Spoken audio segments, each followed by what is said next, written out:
qu'on ne vient pas d'une famille riche, une famille riche doit venir de toi.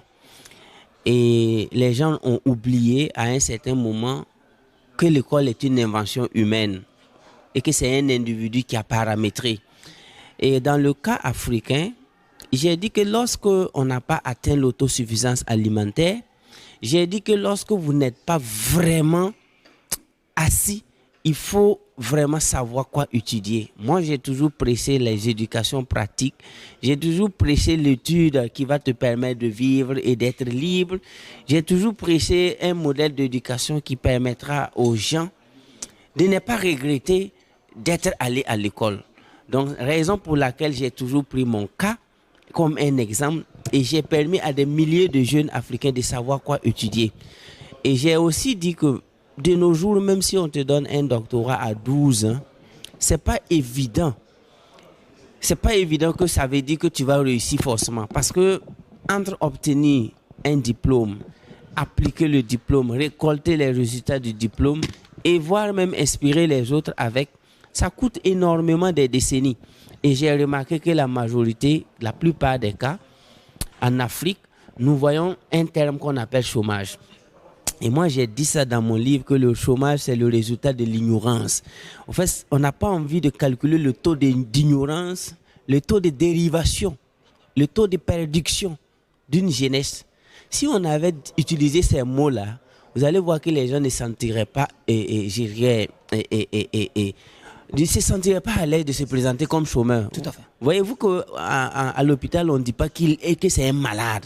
On dit que c'est un patient. Vous voyez que ça adoucit déjà le vocabulaire permettant aux malades en tant que tel de se sentir un peu...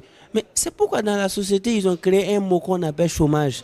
Et quand on dit les jeunes au chômage, si on allait dire que les jeunes, je dirais même abrutis, si on allait dire les jeunes qu'on a détourné l'attention, les jeunes qu'on a menti, le taux de jeunes qu'on a menti dans un pays est de 20%. Vous voyez que c'est pas... Pourquoi on dit chômage? Sinon, ça veut dire quoi? De vous à moi, chômage, ça veut dire quoi?